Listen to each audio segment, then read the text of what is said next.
Oh dear. Can you hear me? I can. As usual, I had myself on mute and I had no idea until Tanya came in and told me. So, I'm sorry. Welcome to the Little Lunch on the Prairie, the fall weekly webinar series devoted to disseminating scientific research and monitoring associated with prairies, grasslands, and wetlands in Minnesota. My name is Jessica Peterson, and I'll be your host today. It's listed as Joyce because this is her account, but whenever you hear me talking, it's just me.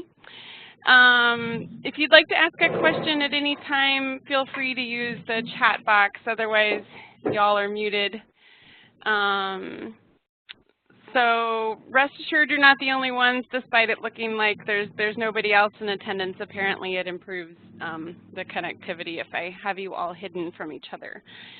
So today we have Kristin Hall from Audubon Minnesota to discuss Marshbird monitoring, it's a mouthful, with applications for wetland habitat management in the prairie landscape. I'm excited to hear what you have to say, Kristin. Hi, well, I hope everybody can hear me, Yep, and I won't be able to tell if you can't. So I'll just keep talking merrily. And, hopefully start this up. There we go. I've really appreciated this series so far. The talks I've been able to attend have been really great, and I hope this only adds to the wealth of information that's going on out there in the prairie landscape and kind of connecting us all together on how to better monitor and track success. So like Jessica said, my name is Kristin Hall. I'm with Audubon Minnesota, and I'm going to talk about the suite of marsh birds today. Marissa talked about grassland birds last week, so it's kind of a nice dovetailing one to approach, and how we can apply information from our statewide survey to the prairie landscape. So the Minnesota statewide secretive marsh bird survey. First of all, why so specific? Why is it needed? What has been done to date, and how can we use it? That's my triage approach to this talk and what I'm going to give you an overview of. The biggest challenge to monitoring wetlands or wetland birds is that they aren't really in places that we monitor on a long-term basis. And secondly, they're secretive. That's why they're called secretive marsh birds. For instance, the Breeding Bird Survey is a great resource, long-term data set over the past, from the 1960s forward, has given us a lot of population and trend data on a wide variety of species.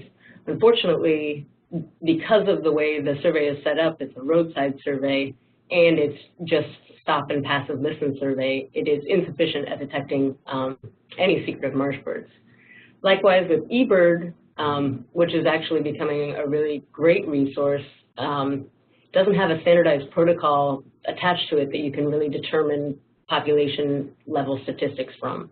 So it was determined that there was a standardized effort needed to detect and start figuring out population levels of secretive marsh birds.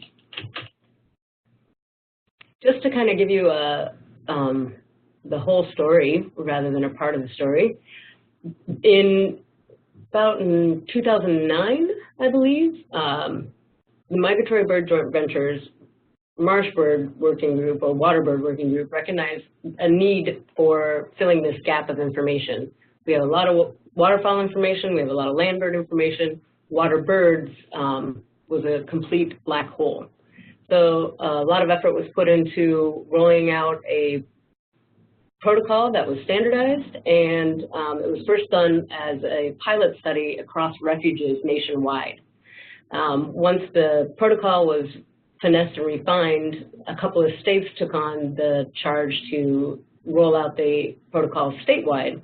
Wisconsin and Michigan were the first to do it, and they've been followed by a variety of Midwestern states, Ohio, Minnesota, Nebraska, Illinois, and I think Indiana is coming online as well. The Midwest has actually been really in the forefront of this effort, and it makes sense because we do have a lot of wetlands, intact wetlands. The West is in drought, and the East has all sorts of development pressures. So the Midwest is kind of the hub of this information. And likewise, smaller scale efforts have been taking place within the region as well. But I'm going to focus mostly on the statewide, broader scale efforts. And this is just a summary table of the current efforts that are ongoing, what's been done so far, and kind of their status now, and who's been leading the charge. I don't know if you can see my pointer, but I wanted to point out the year that these things were initiated. That first effort was actually quite large. PSU stands for Primary Sample Unit, and that is basically the survey route. SSU stands for a Secondary Sample Unit, and that's a survey point or the location. And I'll be referring to those terms throughout the talk.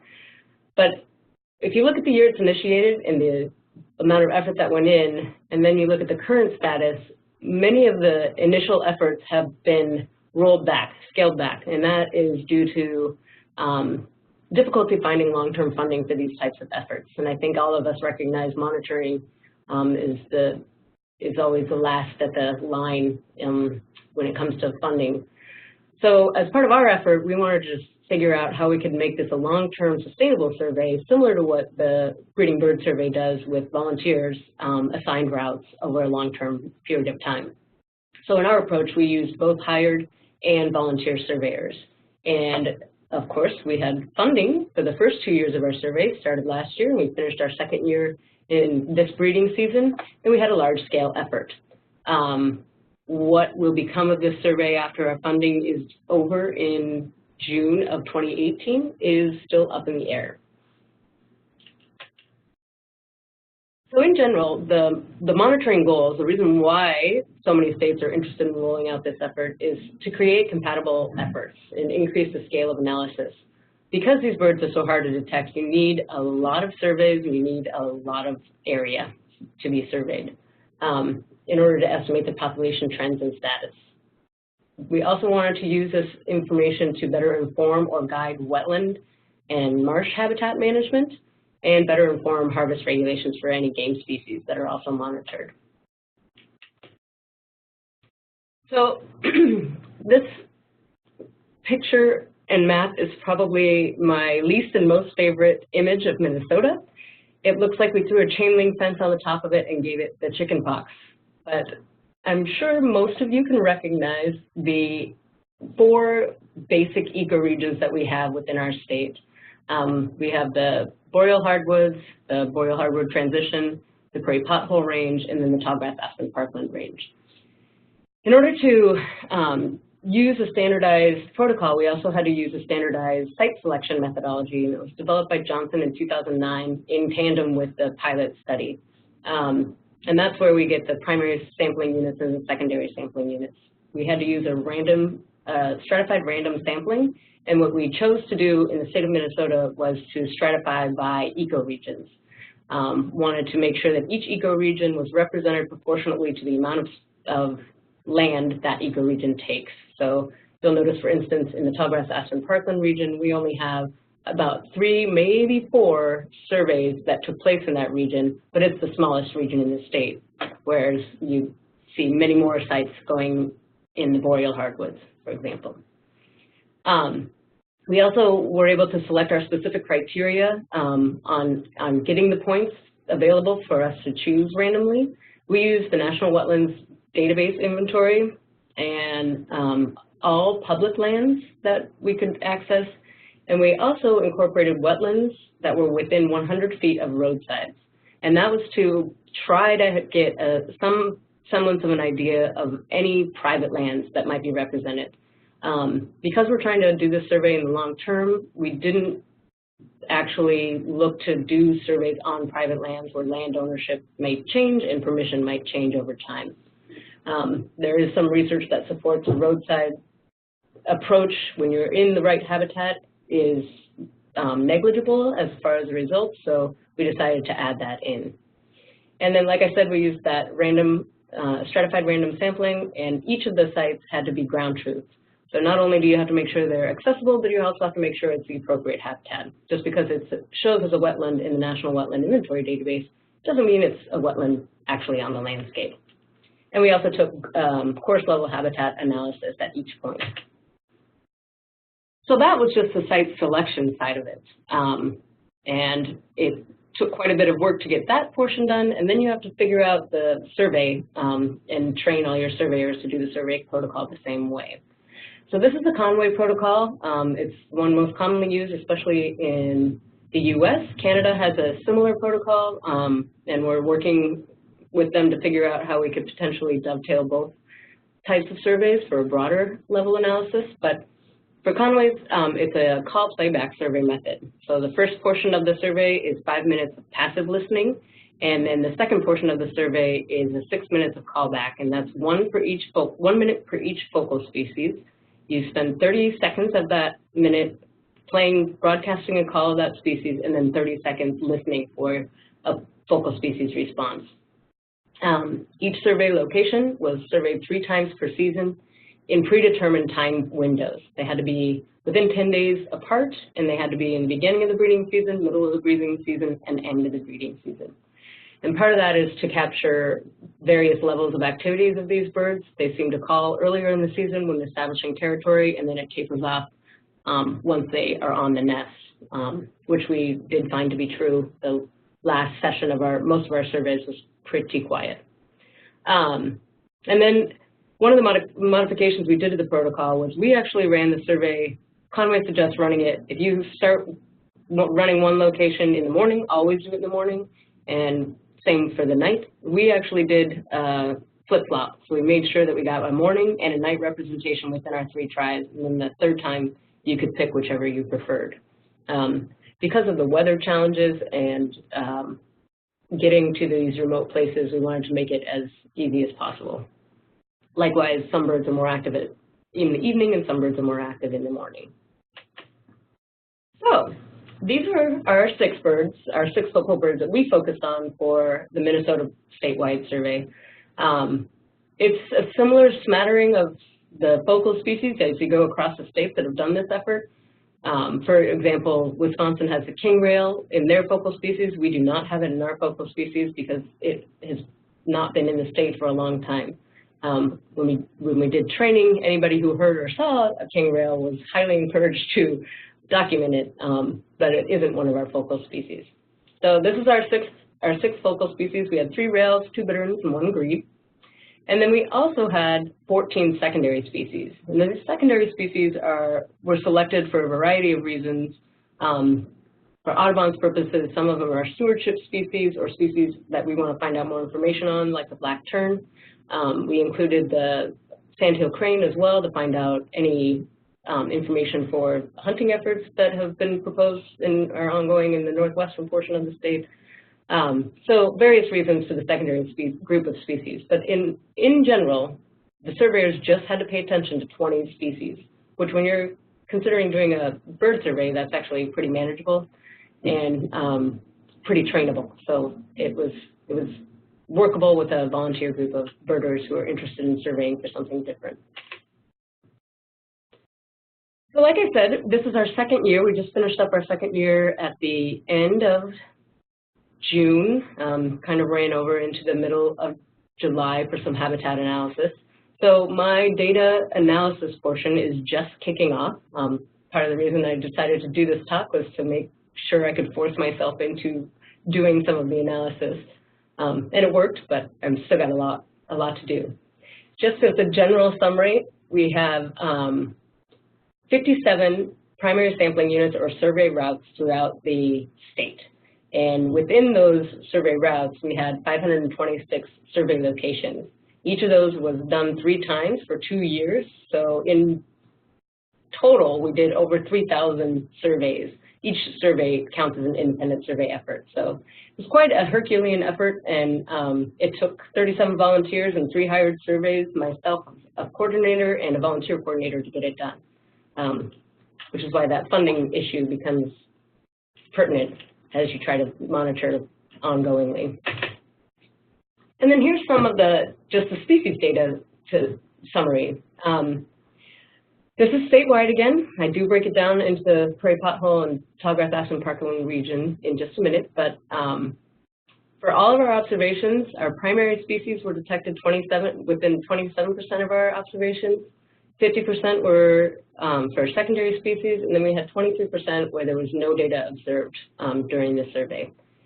And again, remember this is a random sample, so you're not picking the best of the best as far as habitat. You're surveying kind of throughout the potentially accessible habitat, and in this way we can kind of find out distribution and potentially habitat selection with a little bit more finessing.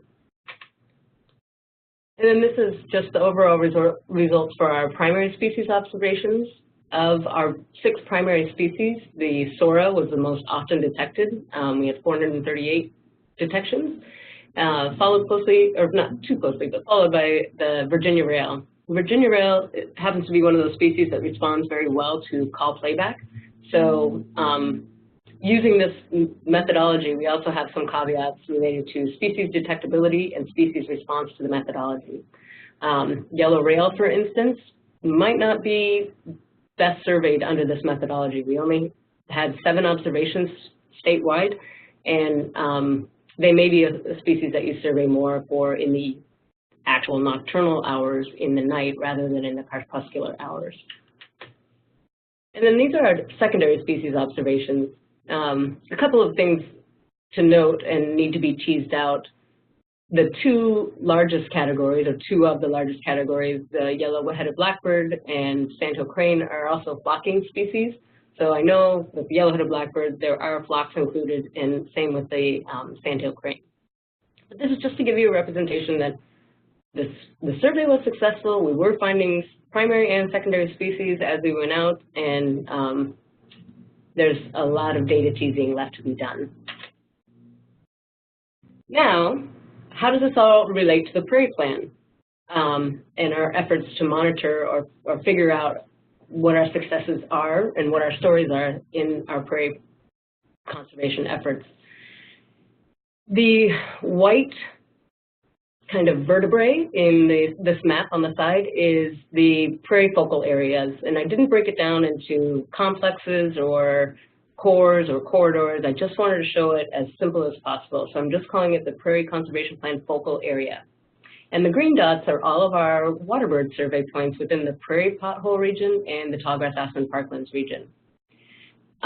This is not only validation for the Prairie Plan focal selection process, because like I said, these points were selected at random, and these are the only points that are in the Prairie region, and they all ended up being very close to or in the Prairie focal conservation areas, which is pretty phenomenal and says a lot about the available habitat in the region. During our ground truthing process for this, we went out to many sites that didn't make the cut because they were dried up puddles in the middle of an agricultural field, agricultural ditches that have been drained, or just totally inaccessible. So the ones that we were left with after many iterations, especially in the southwestern portion of the state, were really close to what we're concerned with for our Prairie Plan. And I think that's actually rather interesting.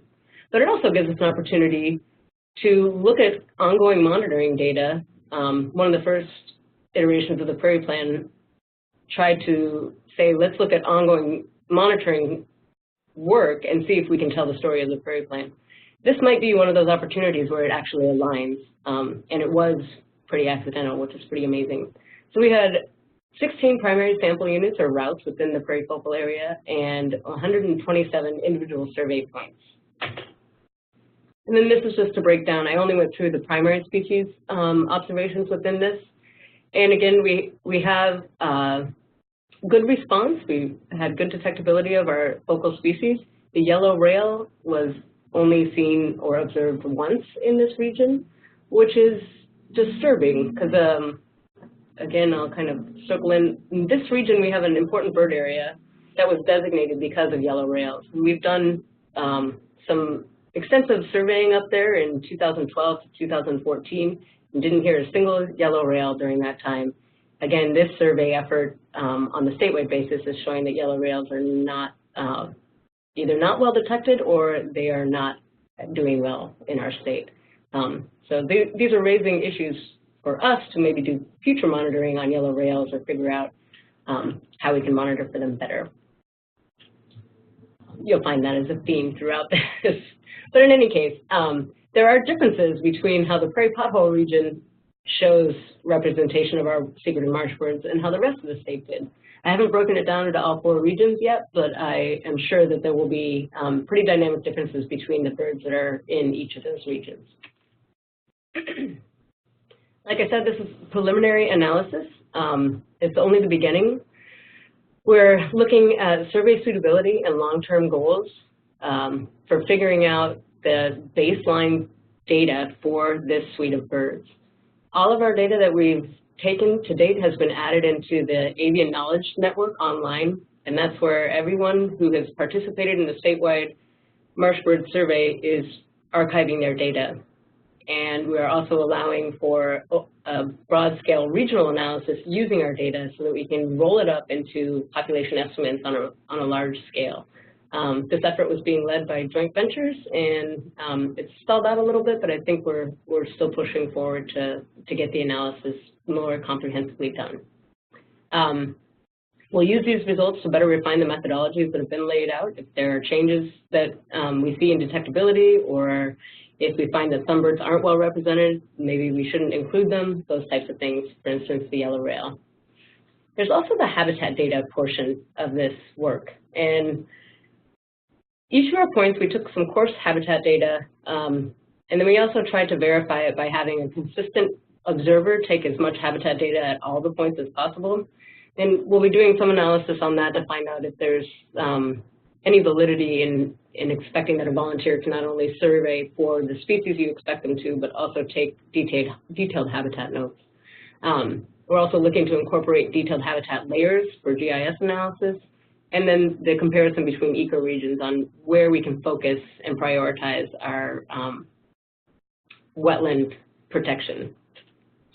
So what about habitat management implications? So far I've just talked about surveying and potentially habitat selection and how we could potentially apply it to our prairie plan.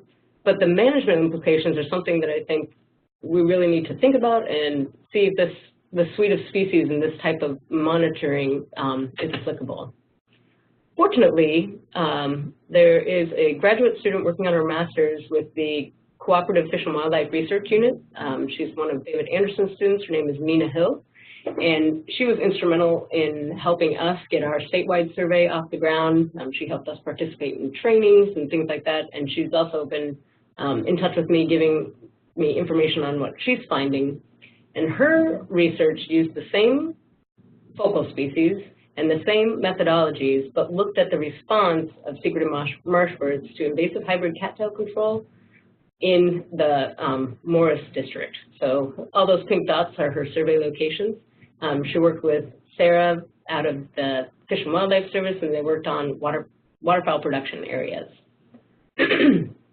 So the management actions specifically that she looked at were conservation grazing and prescribed fire in varying degrees, and they were categorized by intensity from high, medium, and low. She's also in the midst of writing up her data and getting her thesis done, so I'm not going to dive into all of the things she's done, but I have left her email up here if you're curious and wanted to contact her about her work and how it's going. And I do have some preliminary results from her work and what her conclusions are so far.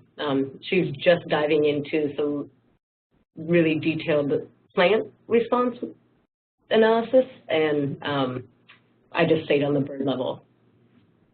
So she was able to survey 130 wetlands and had 467 surveys total done within a 2-year period, and she started the year before we did.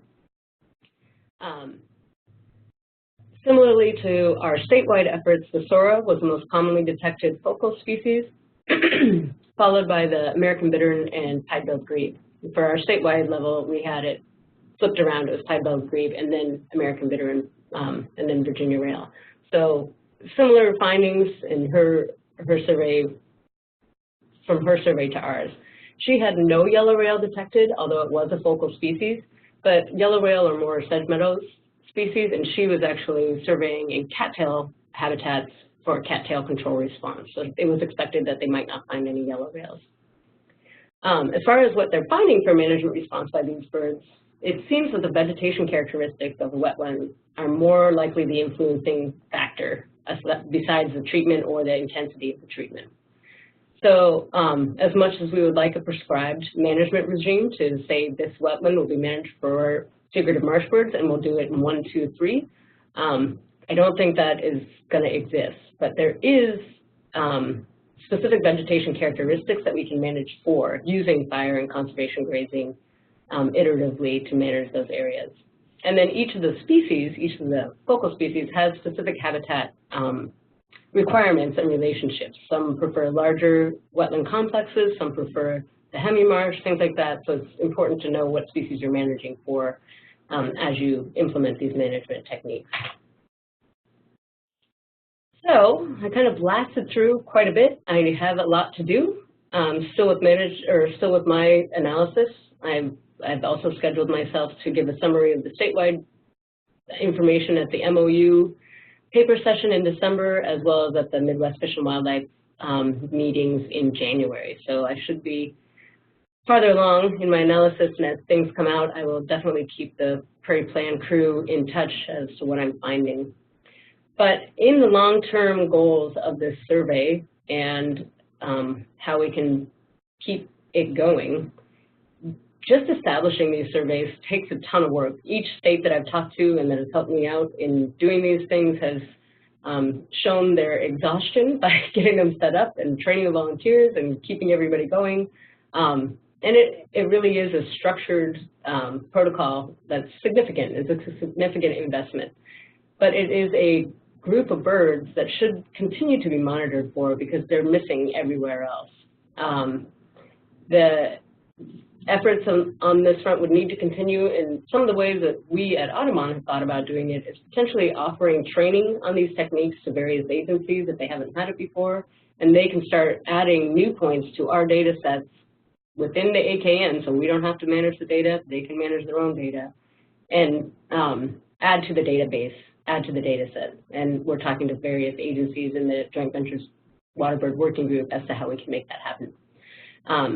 But I always have to put in a plug for monitoring. I think it's really a critical tool that we need to keep on using and keep promoting because it really guides where we should be working.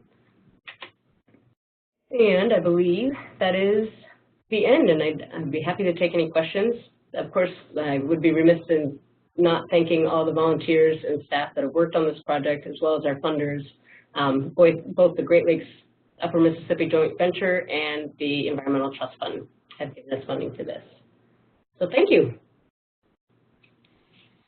Thanks, Kristin. That was great. Folks can feel free to type in questions in the chat box if you have them.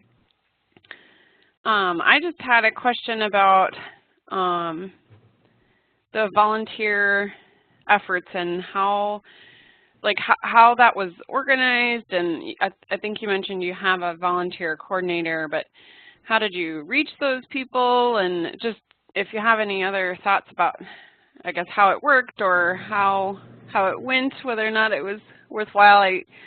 I'm glad that you're going to try to do some analysis about their data collection.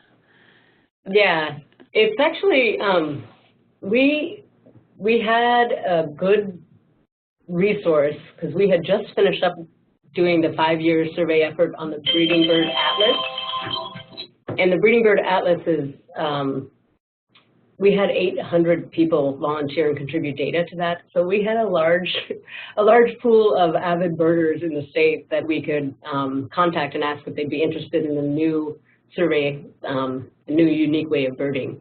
So that's where we started. And we also reached out on various Audubon memberships. I gave many presentations, and others gave presentations on this opportunity, put it out on listservs, things like that. Because it's a unique protocol and a big ask, it's not just a backyard bird count or a Christmas bird count one day type of thing. It's 3 surveys with required training. You have to have specific equipment that we provided as much as possible, and other people decided to use their own, but we had to have the broadcast speakers, they had to be calibrated. Yeah, to have the specific callbacks that we gave to everyone and was available on our website. But it did take a considerable effort just to recruit volunteers. But once we got them, we had probably, I actually determined that we had 87% retention with our volunteers. Wow. They came back for the second year. Even those who didn't have the best sites recognized that it was important to keep the surveys going. They asked if they could have additional sites so they could actually see birds, but they were willing to continue going out. Some of the sites we did drop after the first year because they weren't appropriate to be surveying anymore, or the access had changed, so the amount of points that we actually had, there's a bit of flux between years, but the majority of them we did survey throughout. The real integral part of having volunteers was also having that hired staff that could cover points that nobody adopted. Mm-hmm.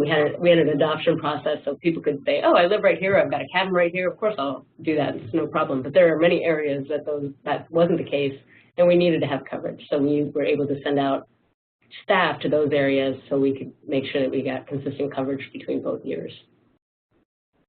But I have all sorts of information I can send you on how we recruited and what resources we gave them and all sorts of things. Yeah, I just keep thinking about it for pollinator stuff. I mean, I know Xerces Society does a lot with volunteers, and there have been similar studies looking at, what data volunteers collect versus others. So. Yeah, our volunteer coordinator, she was great, and she's got a good science background, but she is now working with the monarch butterfly surveys and doing volunteer coordination with them. So she's really good, and hopefully they can get that all settled. Yeah. Can you see the other questions, Kristin? It looks like Brian Luce says it would be interesting to see if there's a relationship with waterbird use and PCA's wetland quality monitoring.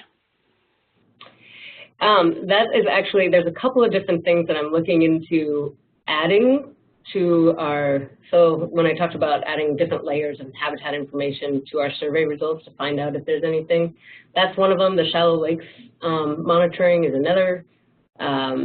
And then there's also the various monitoring that's been done on that county biological survey. I'm trying to figure out if that's anything we can use. So if you have any recommendations or suggestions on people to contact and layers to access, I would really appreciate it. Great. Yeah, it looks like Lisa had another comment just about perhaps a conversation about long-term monitoring and volunteers, and agencies have limited staffing capacities for conducting monitoring and for coordinating volunteers. Yeah, I agree. Yep. It is a big conundrum, and through doing this survey, I've become really involved with the larger regional effort, and I came in like, this is great, and everyone was like, yeah, it's great until you run out of funding, and it's true, and it was a big red flag that people who've been there before me raised, and now I'm in the position where we're not going to have funding. We were only funded for 2 years. Are we going to do it again next year? Who knows? Another question is how often do you have to do it? But we did have, one of the great opportunities in doing this is that we coordinated and we reached out to various agencies. I know that a couple of Fish and Wildlife folks and some Forest Service folks came to our trainings. They weren't able to necessarily survey our locations that we had as a staff, but they were able to implement this protocol on their properties that they're managing for and use it in different ways. I would really like Audubon to be able to continue being that resource. Even if we can't continue running the survey, can we continue to act as a resource to coordinate the volunteers if there are any, and act as a resource for protocol training and equipment for agencies that are interested in doing it. So I'm trying to figure out a creative way of doing that and cobbling together something that I can pay people with, but we'll see how it works. Yeah, tricky. Other questions or comments? You can all Kristin gave you her email address. If you didn't catch it, you know, feel free to email me. If you are on the LTT News and Link emails, you can, you'll get the News and Links email tomorrow that Mary Beth will have the link to the recording, as well as information about upcoming seminars. If you don't get those emails and you would like to, you can always email Mary Beth Black or myself, and we can get you hooked up with those. Otherwise, if you just want the link to the recording, you can email me too. So thank you, Kristin. That was great. Thank you. Yeah, next week we're going to have Sarah Bostic from the U.S. Fish and Wildlife Service to talk about managing native prairie in an adaptive management framework. So thanks to everybody that joined today. See you next week.